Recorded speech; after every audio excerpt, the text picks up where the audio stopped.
Growing up, I moved around a lot, and I still move around a lot. I think that's something that's true of simply being human in the 21st century at this point.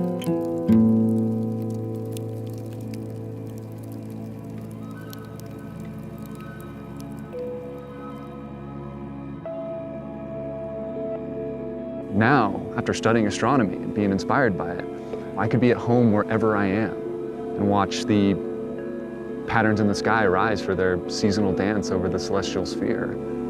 And that brings me this immense sense of home that I think is crucial for our well-being.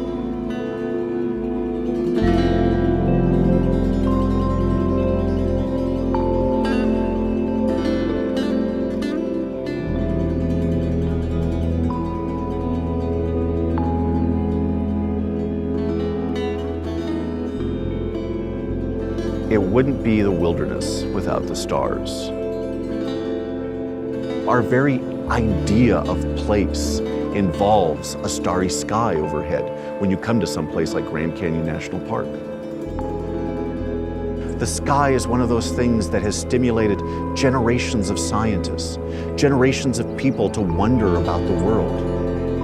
Religion, philosophy, mysticism, astrology, science, all of those have their roots in wondering about the sky, in wondering about our place in this universe.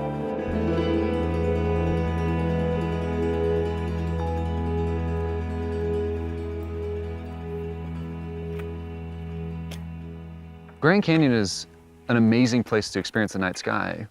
We're some of the darkest skies in the country, primarily because we're situated high above a good portion of the atmosphere here on the Colorado Plateau.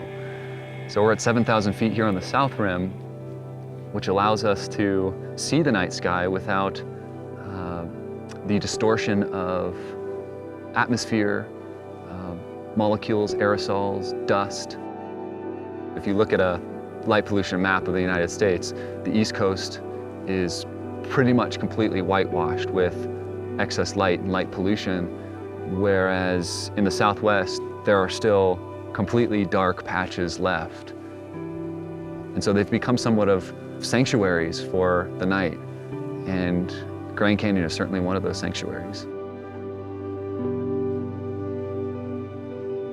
In the city where I live, I can look up into the sky and I can count all the stars there. In fact, that's a question that almost every child has at some point. How many stars are there in the sky? Well, sadly, I know that in the city where I live, the answer is 12, and one of those is probably an airplane. As a result, there's very few incentives for me to ever look at the sky anymore. And 50% of the world's population now lives in cities. Under those types of skies, what reason does a child ever have to look up anymore? There's nothing there. There's nothing to be seen. And so we've lost something. We've lost something really fundamental, not just about our natural world, but how we see that world, how we see ourselves, how we approach the great questions of life.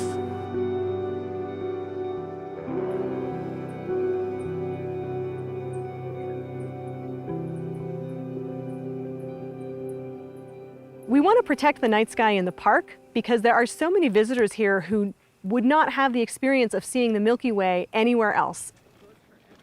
We have some good lights here in the canyon, and we have some bad lights here in the canyon. And our goal is to change those bad lights so that we are not contributing to light pollution inside the park. One of the most important things that visitors can do when they're looking at lighting in their own homes is, do they really need the light at all?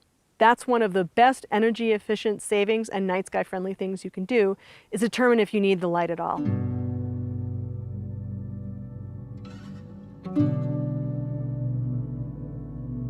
So Grand Canyon National Park was established in 1919, but there are still external threats to the integrity of the night sky here to this day. Already we can see the sky glow faintly of Las Vegas. We can see a little bit of sky glow from Tuba City, a little bit from Flagstaff and Williams.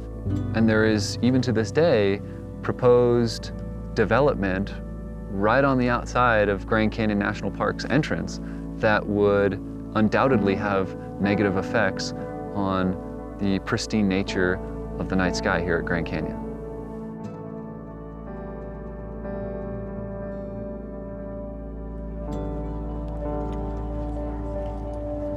One of the best ways, in my opinion, to experience the night skies here is to come to our annual Star Party event that we have every summer.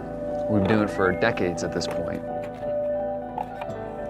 I want the people who are coming here to have the experience of seeing something they may never see again in their lives. We do this because we love it. We love working with the people. We love the exclamations of just, oh wow, when they see something in the telescope.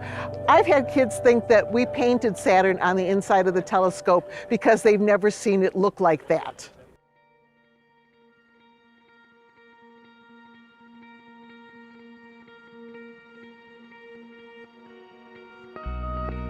When I look up into a star-filled sky like that on display every night in Grand Canyon National Park, I feel a sense of beauty and joy, and actually a sense of belonging. When I see that Milky Way stretching from horizon to horizon, I know that I belong. I know that we, here on Earth, are part of something vastly larger than ourselves. We are part of a collection of 100 billion stars. And of those 100 billion stars, we alone, as far as we know, have the ability to understand the beauty around us. We are made of the same thing that the stars are. We are made of atoms that were born in the hearts of stars. We are stars made sentient. And that's what we can see when we go out and we look at a dark sky above Grand Canyon. We can see that beauty of which we are an integral part.